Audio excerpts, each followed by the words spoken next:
Well, good morning again, everyone. We continue this morning through our journey through Book of Moses, Torah, Devarim. So make sure you have your Tanakh with you so you can follow with us.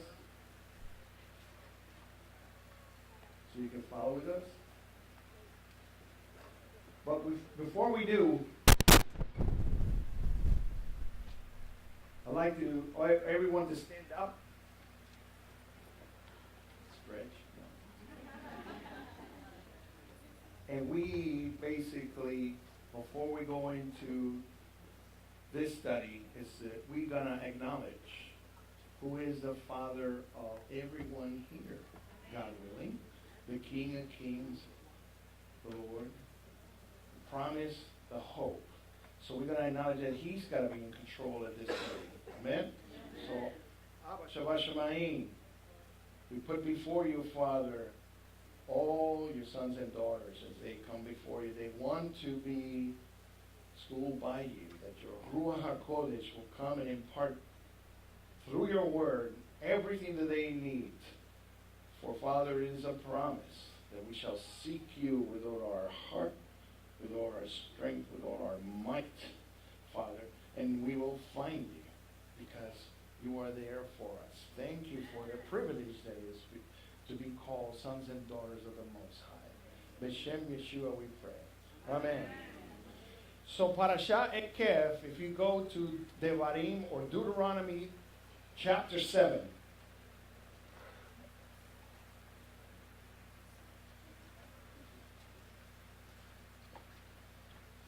Hebrew question. What's this word? Dalet Bet Shin.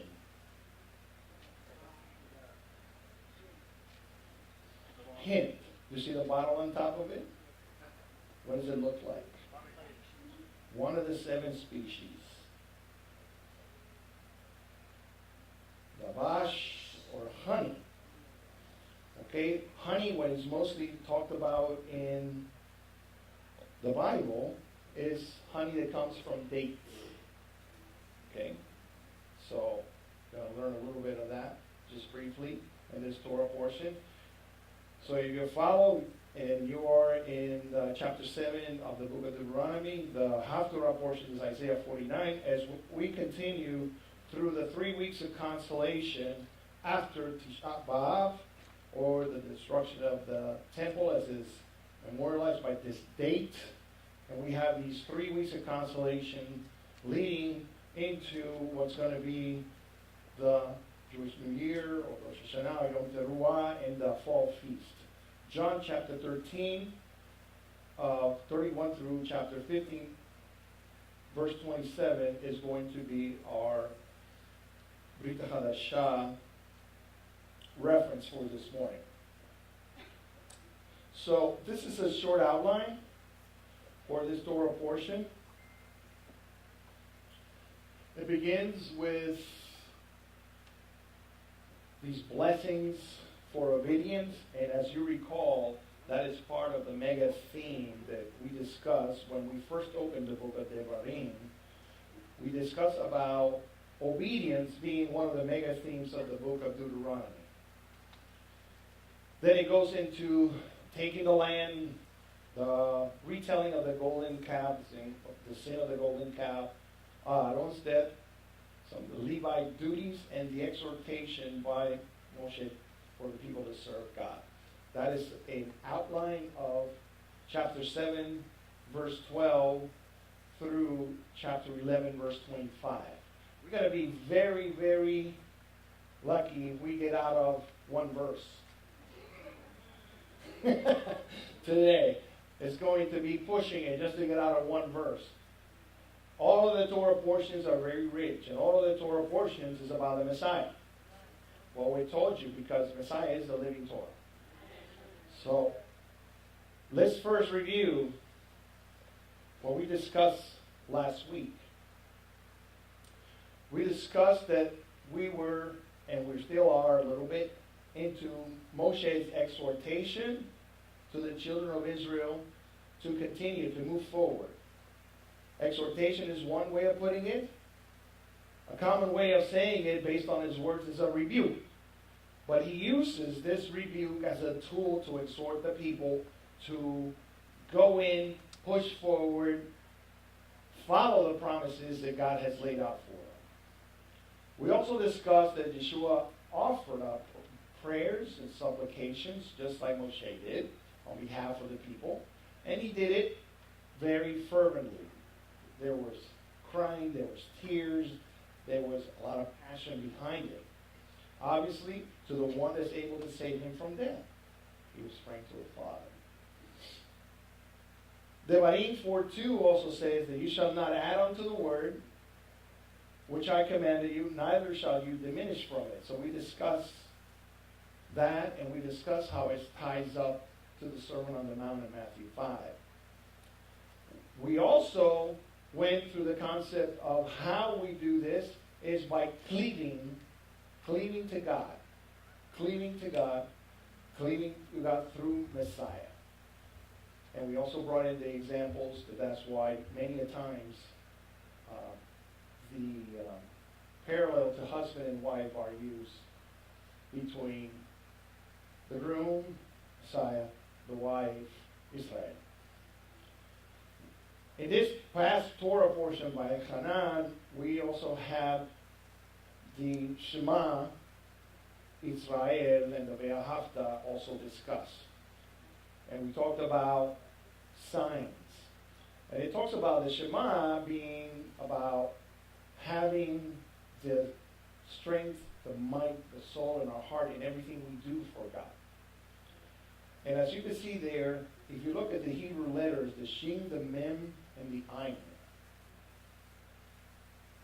If you ever get asked, this is a good trivia question, if you ever get asked, why do Jews pray 3 times a day? Well, you're going to give him there's several reasons, but you're going to give him a good response. You're going to say, Shema Israel. And if somebody's trying to trick you, you just gave them upside the head. Because if you read the 3 prayers, there's the Shacharit, the Mincha, and the Arvit. And what are the 3 letters of the Shema? Shin for Shacharit, Mem for Mincha, Ayin for Arvit. S'akabo. This is in honor to Rosh. S'akabo. It's finished. See? So, just remember, everything we do, the foundation, and this is why Yeshua was asked, what is the greatest of the commanded? And he started with Shema Israel. And we talked about how the people responded in Mount Sinai by saying, we will do and we will listen. In that order. We also talked about he will write the Torah in our hearts and he will mark us. And we talked about Yeshua being the actual living sign for us. Even though we have reminders like mezuzot and tefillin, and that Yeshua was the walking sign. He was actually the walking mezuzah. The scroll, he was the scroll. Amen? So that was last week. What about this week? This week, if you go to your Tanakh, and this one I titled The Reward, you're going to read in chapter 7, verse 12 and 13. This is from the Complete Jewish Bible. It says, because, or Eikev, which is the title of the Torah portion, you are listening to these rulings, keeping and obeying them. Adonai, your God, will keep, or a better word there comes from Hebrew, shomer, with you the covenant and mercy that he swore to your ancestors. So let's stop right there right now. The first word there is Eikev, and that's the title, like I say, of this Torah portion. In some Bibles, I don't know your translations, in some Bibles, it actually takes from the Hebrew And in their translation, that's why it's important to know the Lashon Kodesh, Hebrew, and understand how the depth of the Hebrew and the significance and the character and the personality of the Hebrew. In some Bibles you will find it says, and this is the reward for listening. That's why you see the title of the reward. Actually, that comes right out of the Chumash, the stone version of the Chumash. This is a reward. Why? Because they took a calf and its meaning and translated it what it really meant in context. Because if you take a calf, it's because. It's a conditional thing. Because this happens, or because you do this, this happens. It's a conditional type of word there. Because you listen, and you, what? Kept them. Conditional. We can listen, but if we don't have no action behind the listening, if it takes an action, there's the because. It's no good. And you obey them. Adonai your God will keep. See? You hold your part of the condition.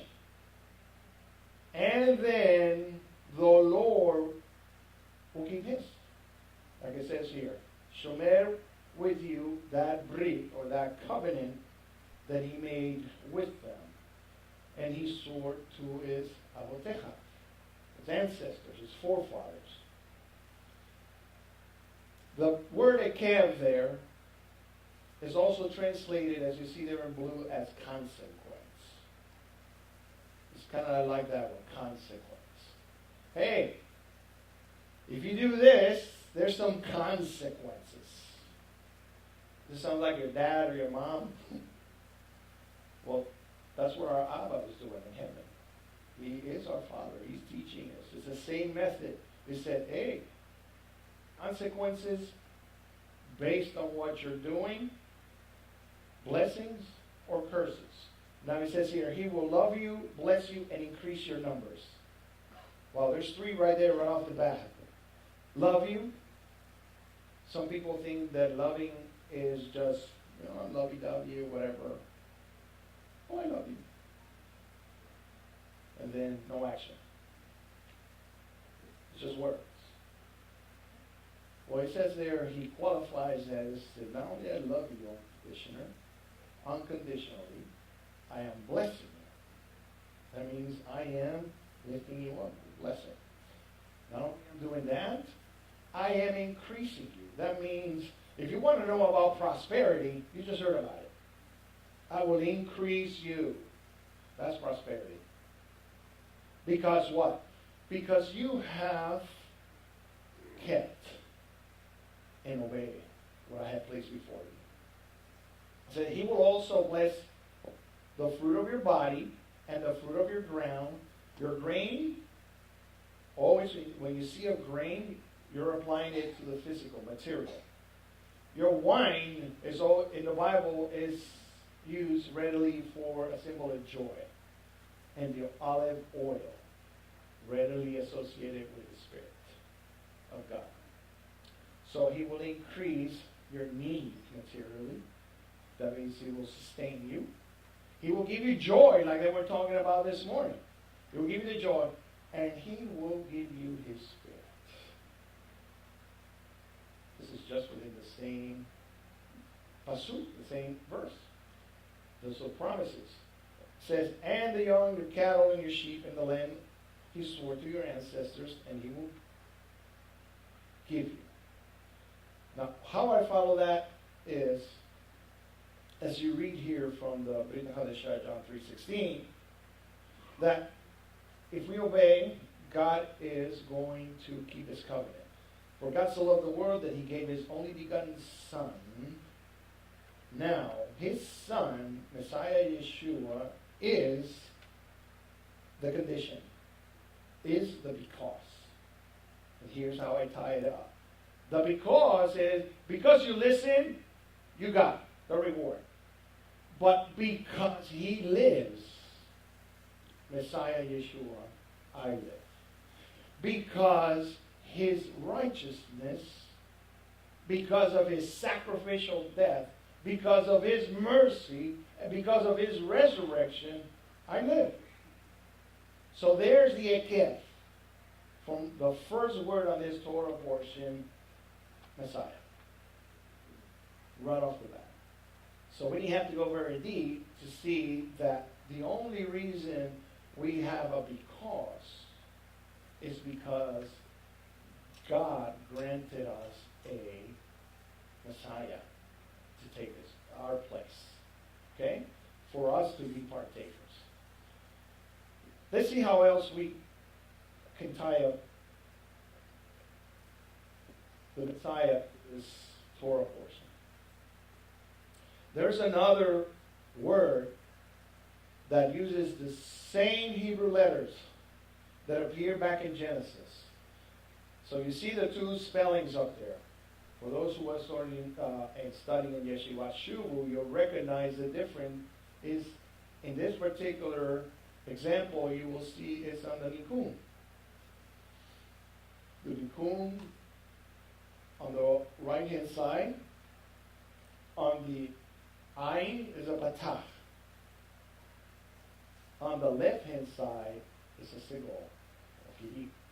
So, E versus A. That's the only difference. The letters are the same. But one word means one thing, another one means another. And back in Genesis 3:15, if you recall this verse, this is where this word is extracted from. I will put enmity between thee and the woman, and between thy seed. Who's the woman's seed? The Messiah. The seed. Singular. And her seed, they shall bruise thy head, and thou shalt bruise their heel.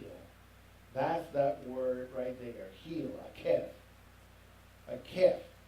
So it ties it with the servant and the Messiah. Just by changing the pronunciation between Eikev and Eikev. So the sages always taught that as a remiss or a clue of who are we talking about. Not only here, but in Parashat Eikev. Because they tied that up to the Messiah. Just like they saw it here, Messiah. Psalm 89:52 is another place where we can see the same word in plural. It says, your enemies, your Lord, have flung their tongues, flung them in the footsteps, Ikevot, which is the plurality of Eikev, of your anointed one. Who's the anointed one from God? The Messiah. So you see here, the footsteps of Messiah is God's enemies flunked. But the footsteps, Eikev, in the heel, said, which was bruised, you find the Messiah there. Even the rabbi, here's a rabbi, Chaim ben Attar, says the period preceding the arrival of Messiah is referred to as the period of Eikev, which means the period of the heel. So, do you believe that you're living in that period? Do you believe that you are living in the period leading to the preceding or leading into the coming of the Messiah? The answer would be yes. The answer should be yes. We believe the Messiah did come, but we are expecting him back, right? We are the generation that, if you look at this Torah portion, is looking almost into the promised land. This generation standing here in this Torah portion is Joshua, what I call a generation, as Moshe is passing, and Joshua is going to take them into the land. It's in preparation, in the last days of their preparation to go into the land. So are we.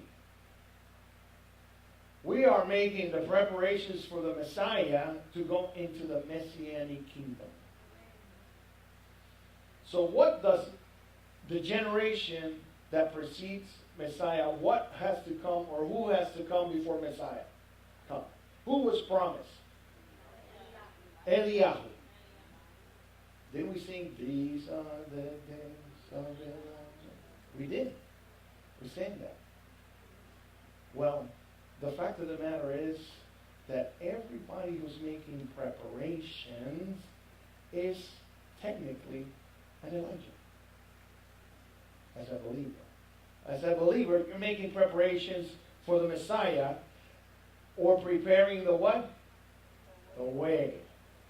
Preparing the way. So all of us are accounted as people that are preparing the way for the Messiah, Elijahs, in a sense. So now, all these warnings given by Moshe here, all these rebukes and encouragements also apply to us. They apply directly to us, just like it did for the children of Israel back when they were ready to go into the promised land in Canaan for the first time. So this is how we look at the Bible. Is necessarily not linear. It's cyclical. And we are back in that cycle. We've gone like a famous rabbi that I know, might be sitting here, a famous teacher, is that we're going around the mountain again. And here we are. He finds himself again back in the same place. We are in that place. So we believe it's all about the Messiah. Verse 13, we're still in the same verse.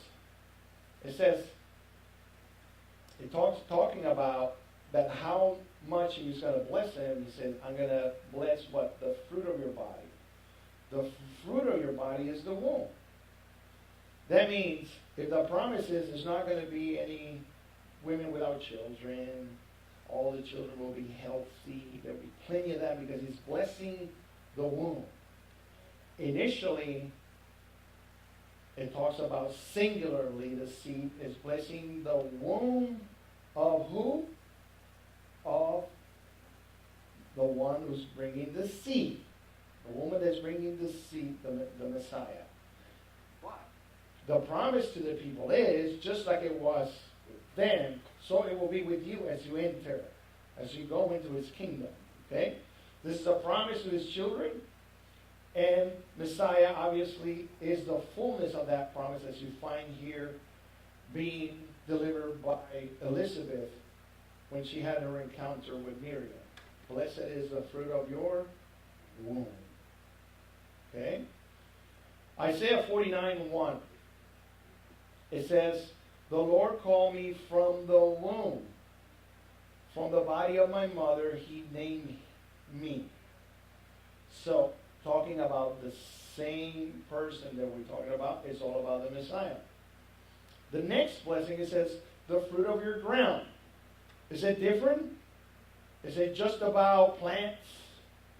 Is it just about trees? The fruit of the ground? Yes and no. Because it's also about Messiah. How do I know this? Isaiah 53:2. For before him he grew up like a young plant, like a root out of dry ground.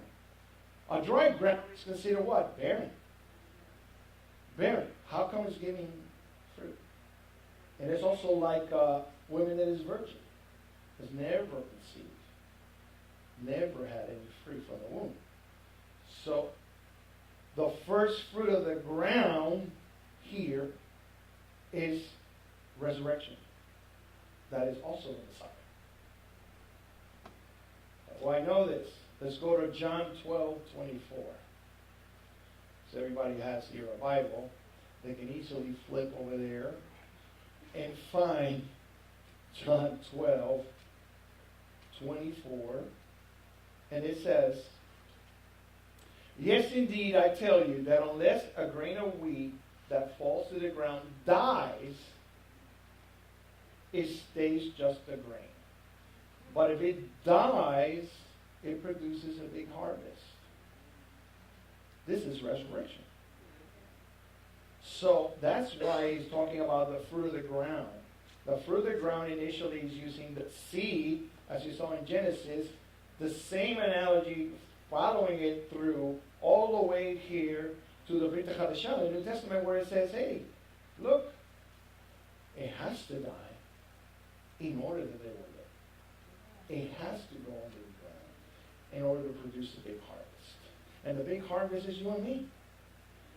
Yeshua died, so you and I will be that big harvest. And many more like us.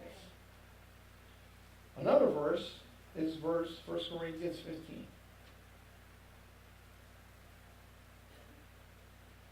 I can hear the pages turning here. It says here in 1 Corinthians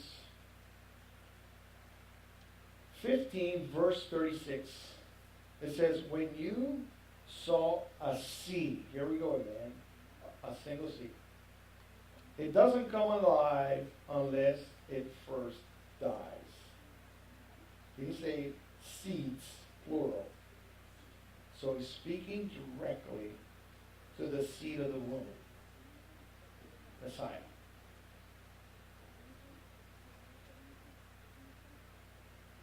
So we're barely into this Torah portion, looking at basically verse 12 into 13. We haven't been past that. So now I'm going to go to verse 13. He say, he will bless you with thy grain, thy wine, and thy oil. As I mentioned before, these have characteristics of material, joy, and spirit. So body, soul, spirit. This was understood by the prophets and confirmed, as you find here in Joel 2:19 and 23:24. And it does say, I will send you grain, wine, and olive oil.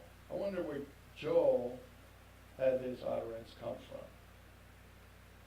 When the Torah obviously precedes Joel, right? So this was already inherent in the culture of the oral tradition as it was passed on. Enough to satisfy you, and no longer will I make you a mockery among the nations. It says, for he is giving you the right amount of rain in the fall. He makes the rain come down for you, and fall and the spring rains. This is what he does first. Then the floors will be full of grain, and the vats overflow with wine and olive.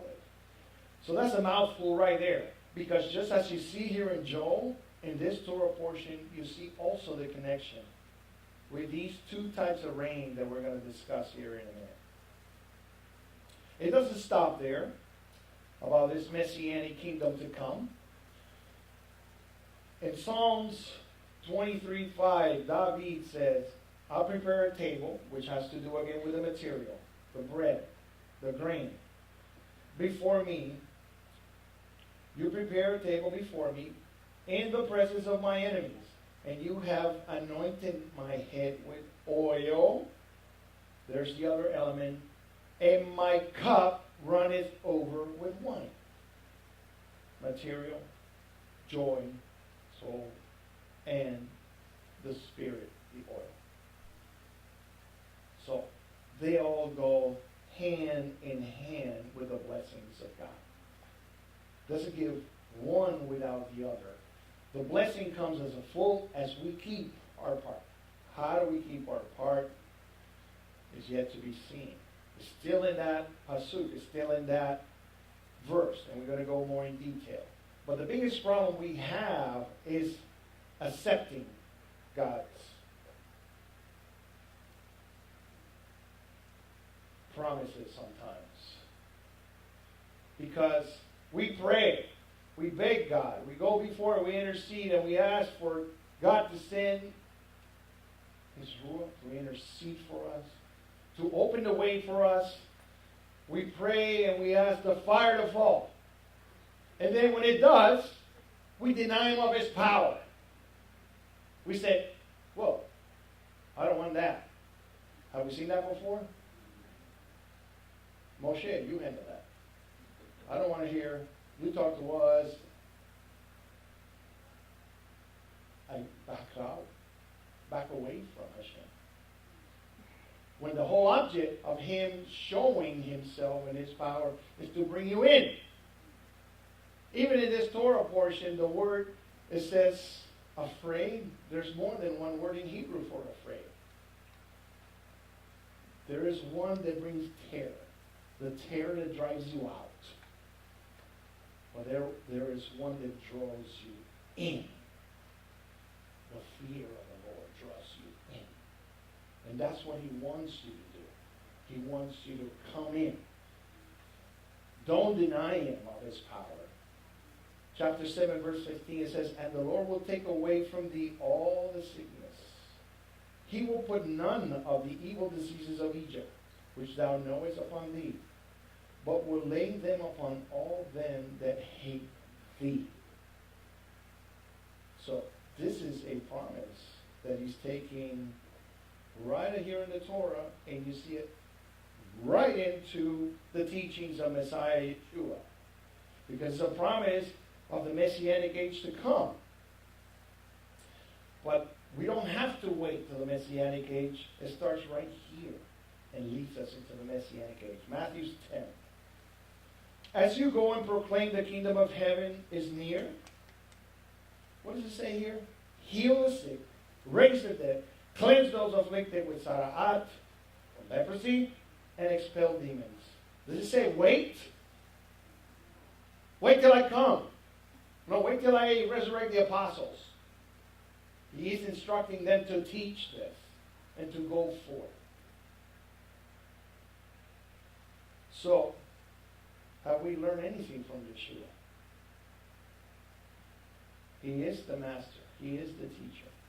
He's the number one teacher. And he's telling us, do not deny him,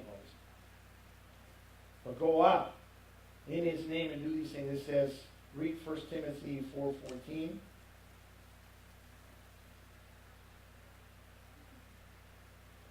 Do not neglect your gift, which you were given through a prophecy when the body of the elders gave you simcha. Does anybody know what that word means? Simcha. Simcha is it, but simecha is very close. It means something else. Simcha. The laying of hands.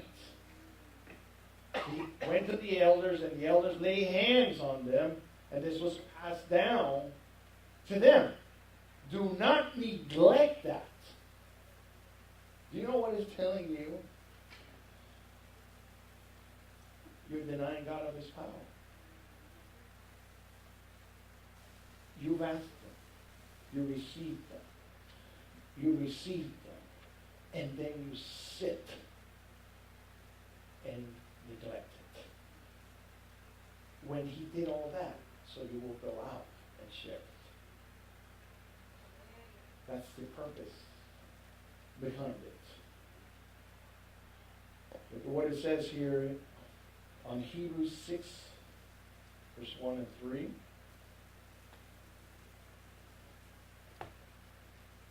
He's talking to who? To the Jews. The writer of the book of Hebrews says, therefore, leaving behind the initial lessons about the Messiah, move into maturity. Okay?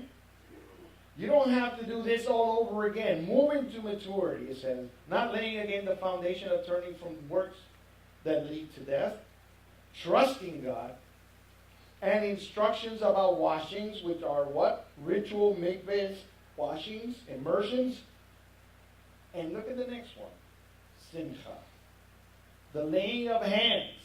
The resurrection of the dead and eternal punishment. That means he's exhorting them, you need to mature. You need to get past them. And God willing, this is what you will do. Are you willing to do that? That is the question. How can we accomplish some of these things, and how can we move past this point and allow God to work with us, through us, to bring Messiah to others? Same verse. Wherefore it shall come to pass, if you give heed to my mishpatim, or my ordinance or statutes, and our shomer, which is the key to this verse, that you shomer, that you will guard these things and do them, then your God, Hashem Elohecha, shall shomer that covenant, like we read before. So, when you go and you ask somebody or hear from somebody, well, I am a Shabbos observant. I observe Shabbat. So really? Okay. So how can you observe Shabbat? And it goes into a litany of things. There's many ways you can define that. And there's many rules, and there's many things that apply in Israel and not in the diaspora. And there's all kinds of flavors out there, isn't it? But what we really have is a semantic translation. We should be shomer Shabbat. We are guarding the Sabbath wherever we might be, under the circumstances that we might be, to the best of our ability. Because there are many things that we can do. But then, what happens? If we do it with Shabbat, what about the rest of the commandments? I'll tell you what I see. Like I say, well, I shomer Shabbat. I go to the shul or the synagogue on Shabbat. Then you go to the shul, but you do everything else like the rest of the week. What are you doing? Playing games on your phone?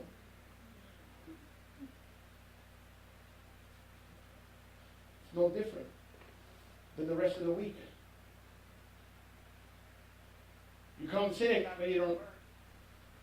No different than the rest of the week. Just making an appearance. And then you want to receive the blessings that this verse tells you will receive. Where you know in your heart, you're just going through the motions.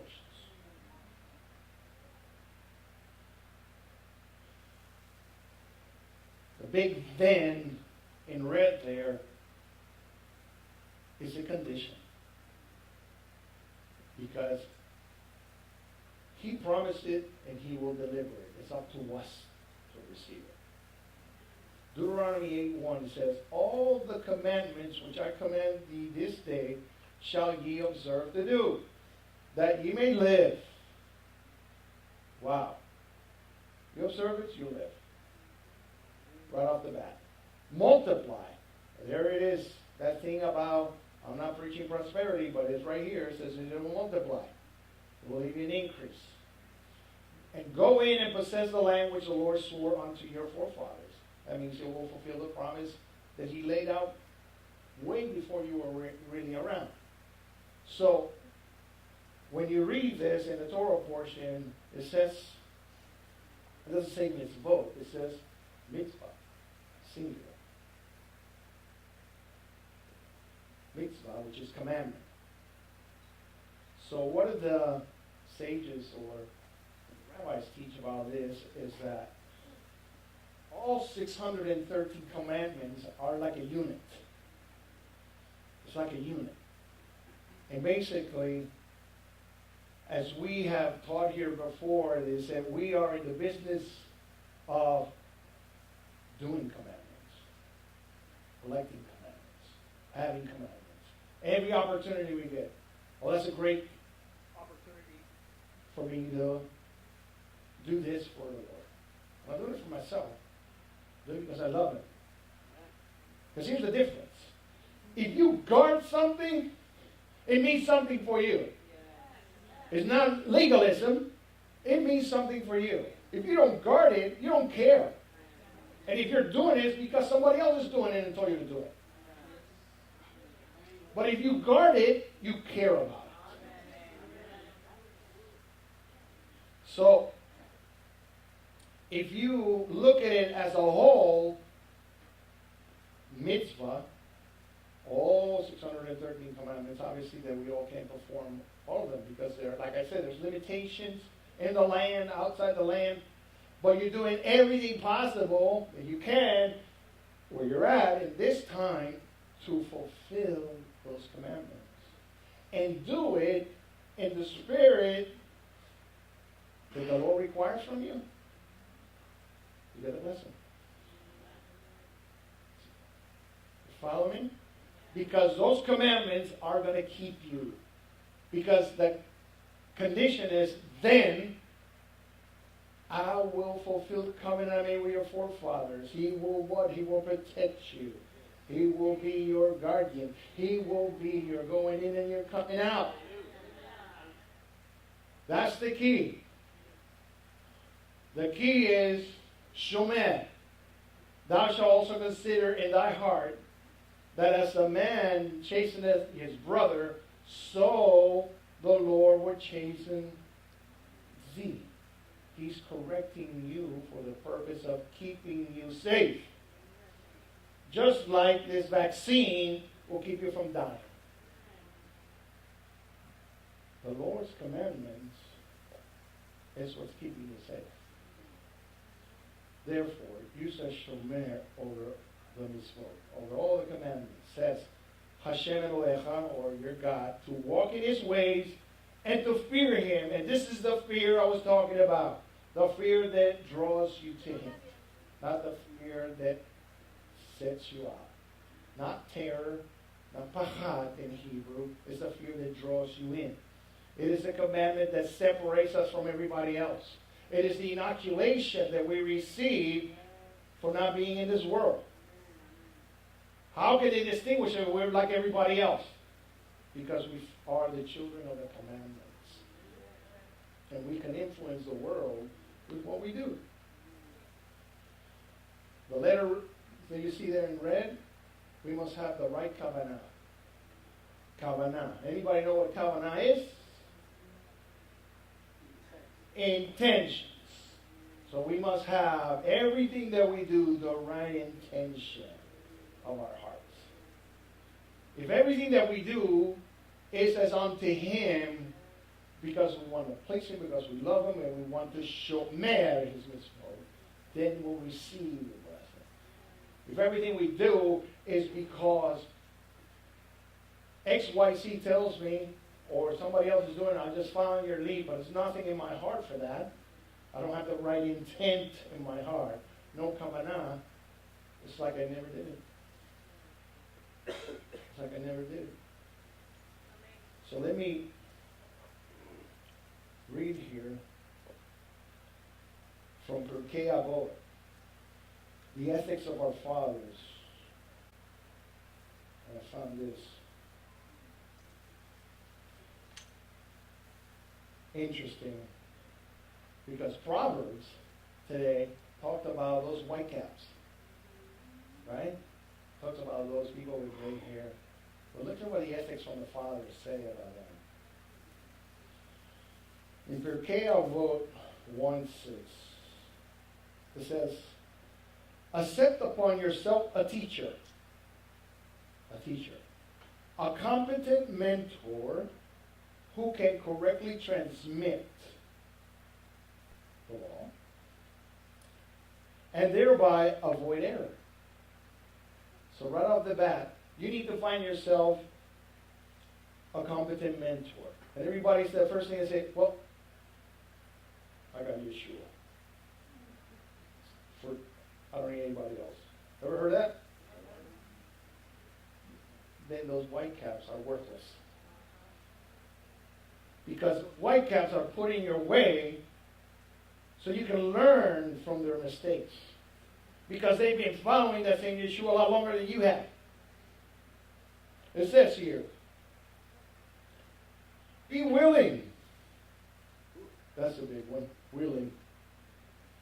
Be willing to submit to His guidance. Because without a mentor to respect, a person lacks direction.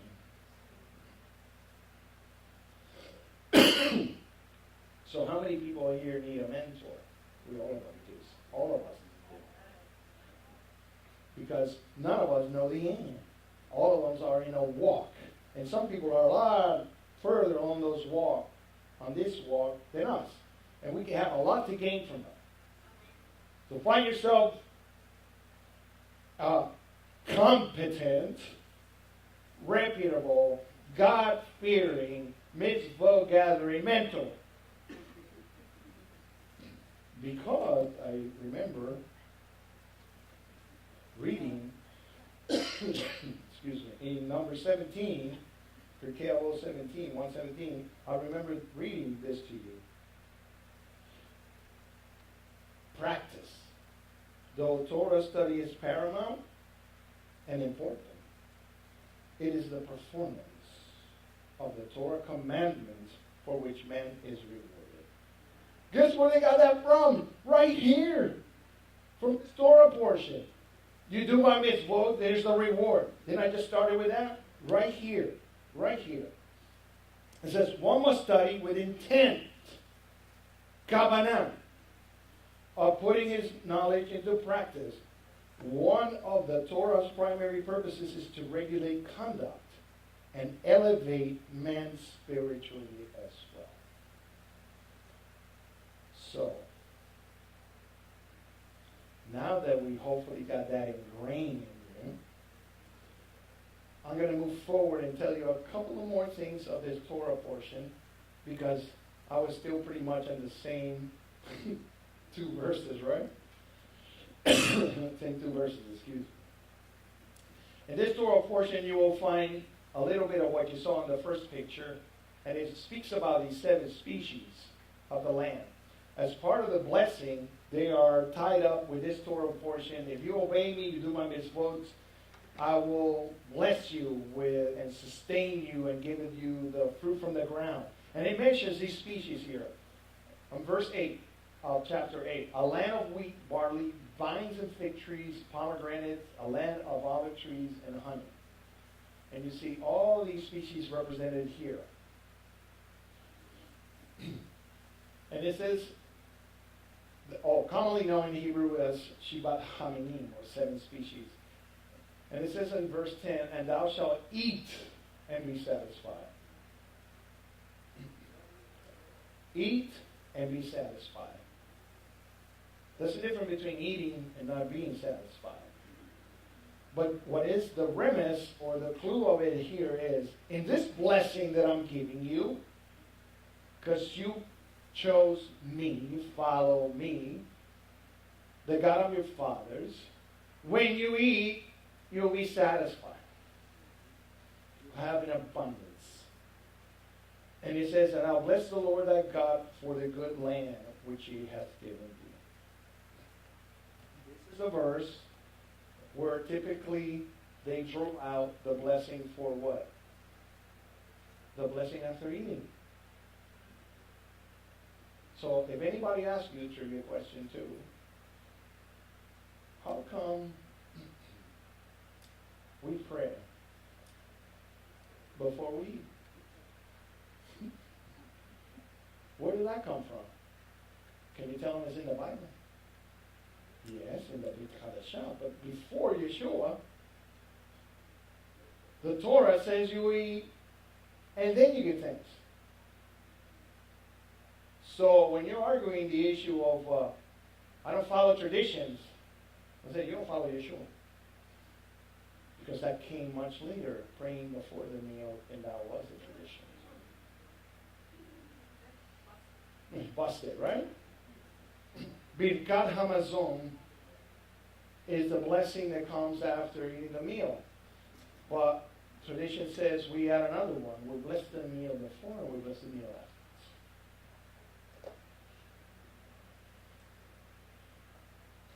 What else is in this Torah portion is basically an exhortation, again, by Moshe, reminded the people, don't follow your evil inclination.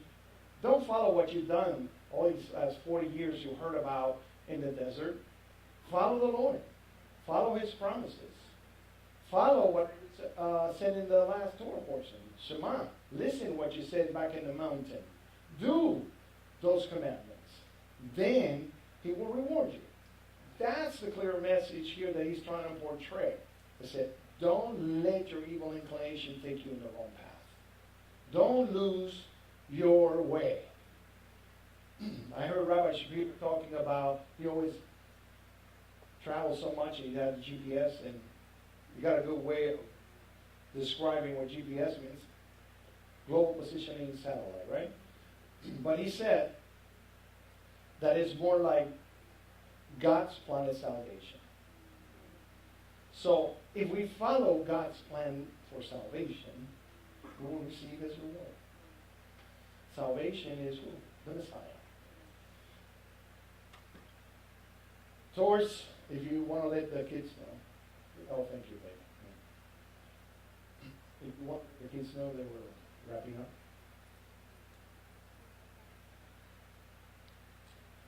The students of Hebrew, what is the word up there? Geshem. What does it mean? You know what it means. It means rain. It means rain.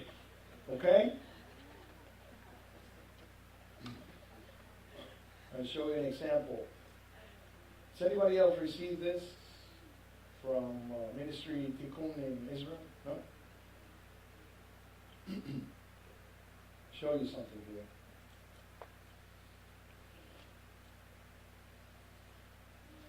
This is what I caution you about not denying God of his power. What does it say there?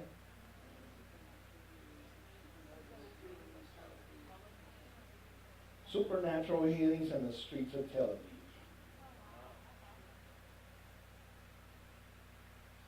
These are people like you and I that are willing to go out there and do simcha and lay hands on people and pray for the sick. And in the streets of Tel Aviv, we've seen supernatural healings. So this is what we're talking about, that it requires your action. This is the way God designed it. Oh, God can do anything he wants. Oh, he can cure anybody. He doesn't need your help. He chose to use you.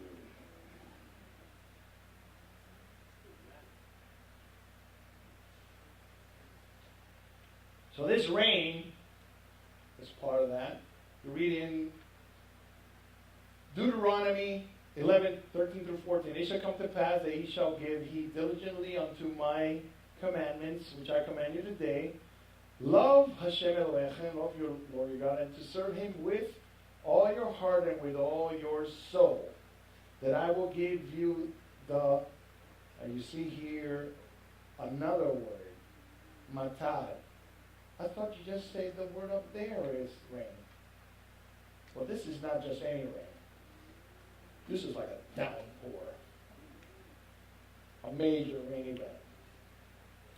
Of your land in its due season. So you see how the abundance comes from the word right there. From that word. If you would have translated that just in plain English, you read rain. But in the Hebrew, it makes a big difference. It's just not any rain. It is a particular type of rain. This is a major blessing. It is a matah. But then it says, then in due season, the yoreh, the early rain, and the malkosh, the latter rain, spring rain, that thou mayest gather in the grain, the new wine, and the oil. Here we go again. Keeps repeating itself. But now it put in these elements in there. Rain. Specific kinds of rain. Part of the blessing. This downpour. This yoreh, or this early rain. What does it say about yoreh? In the Talmud, in Tanait 6a, it says that yoreh is both two meanings, a shoot and a teacher. In other words, when those first early rain comes, and Paul is very knowledgeable about this because he tracks this every time, how much rain is falling in Israel, how much rain is being accumulated in the Sea of Galilee. This is very important. As we approach the fall and after the feast of Sukkot, what's the very first prayer about? Bring the early rain. Because they're going into the winter. Bring this early rain. This yoreh. I find this interesting because It wasn't really in the early rain, but it was in a downpour. Because they teach that the early rain comes to teach us whether we need proper what? Covering. The rabbis teach is that the early rain is coming, so we need proper covering. In a sense, there's like a teaching in here of protection. It shows us, are you protected? Here's a little rain. Well, my house, as of late, 6 months, it developed a major leak. So the rain was the indication or the teacher that I needed to do something about it. So that's what they teach. But what about this next one? Protection first. This malkosh, this spring rain, spring is associated with what feast? Pesach. And it's related to the term reaping. Pesach. It makes perfect sense because we also have harvest time first fruits. But it's also related to the very first portion of that word that says mouth, which is connected to mir, circumcision. So reaping and circumcision. The circumcision that is speaking about here is God provided you with a teacher, the early rain. And God made a provision for the harvest to come and provide that little rain to be what? To bring the harvest in. The best of the harvest in. But it can only be brought in if they have a circumcision of the heart. If they don't have their heart circumcised, they're not going to be bad. That's you and I. Last but not least, again, Yoreh versus Malkosh. So just like Messiah Yeshua gave us the latter rain Pesach with his first coming, there's a second coming. So it needs to fulfill the second coming. It needs to fulfill that early rain. And the prophets, in Joel 2:21, it says, "Be glad and rejoice," as we read earlier. "For the Lord has done marvelous things. Do not be afraid, you beast of the field, from the open pastures, and the tree bears its fruit. The fig tree and the vine yield their strength. Be glad, children of Sion, and rejoice in the Lord your God, for he has given you the former rain faithfully. And he will cause the rain to come down for you, the former rain and the latter rain in the first month." That's Joel. Look at what Hosea says. "Let us return to the Lord, for he has torn, but he will heal us. He has stricken, but he will bind us up. After 2 days he will revive us. On the third day he will raise us up, that we may live in his sight. Let us now pursue the knowledge of the Lord. He's going forth to establish as the morning. He will come to us like the rain, like the latter and the former rain to the earth." This is all connected right here to this Torah portion. So we go past the prophets and we go into the book of Yaakov, James 5:7. "Be patient, brothers, until the coming of the Lord." He's talking about coming of the Lord, second coming of the Lord. "See how the farmer waits for the precious fruit of the earth, waiting patiently until it receives the early and the latter rain. You also be patient. Establish your heart, for the coming of the Lord is at hand." That is our position. Our position is that we guard our hearts. We protect ourselves by separating ourselves through his commandments. we become closer to Him, and we have the expectation that the reward will come in the form of these blessings. Rain, early rain, and the latter rain. So Shabbat Shalom.